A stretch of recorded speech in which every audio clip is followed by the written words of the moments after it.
O ayan.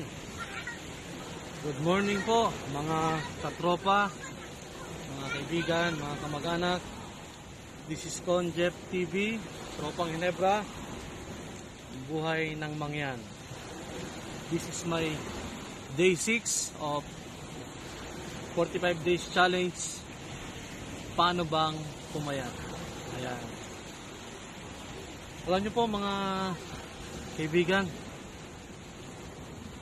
parang ang hirap pa palang magpa-subscribe sa isang YouTube channel pag hindi ka kilala.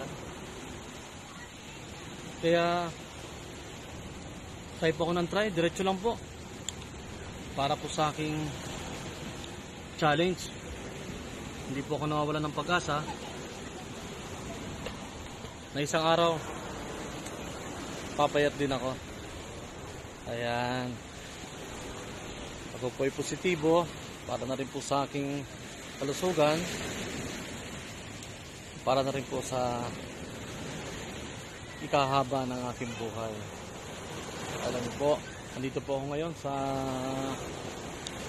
amin, sa PNP Camp Headquarters dito sa Mindoro.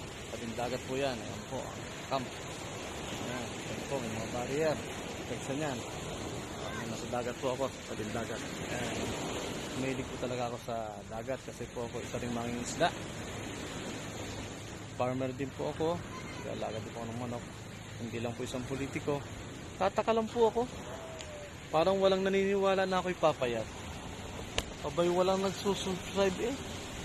Ganun po siguro talaga.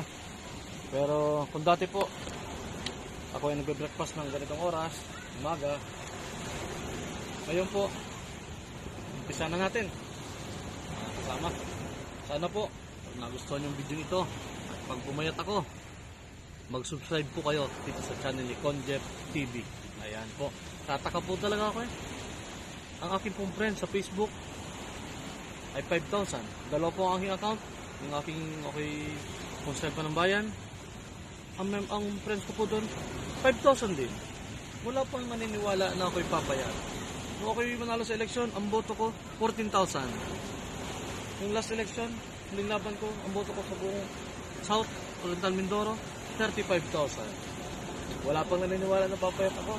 Pero anyway, mga magandang balita, mga kaibigan, mga katropa.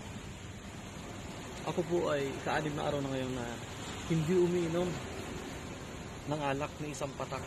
Ni isang patak. Nakokontrol ko po ang aking sarili.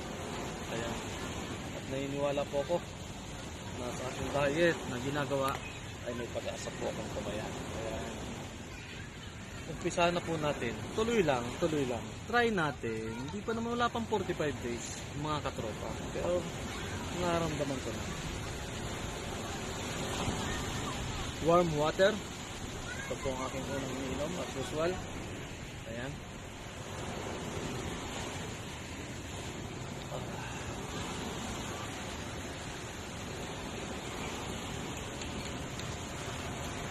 Pero bago po ako mag-breakfast, nasanay na rin po aking katawan sa diet.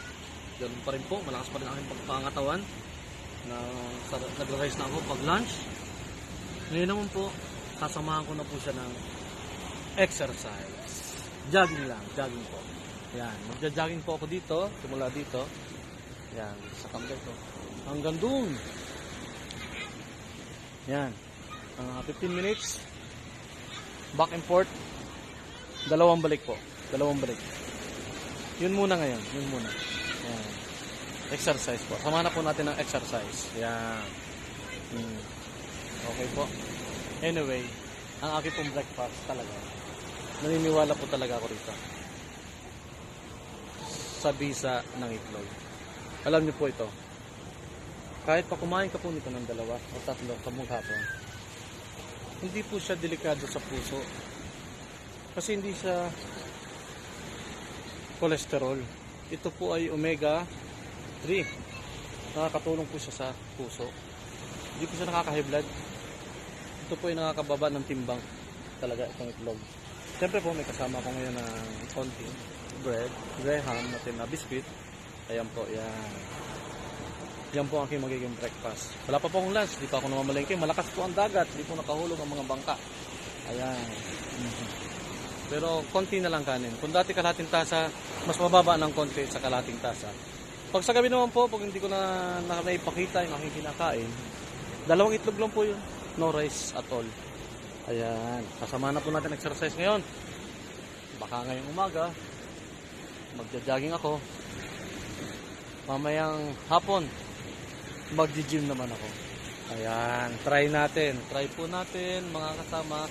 Sana po, samahan nyo ako. Mag-subscribe po kayo dito sa channel ko, Conjeff TV.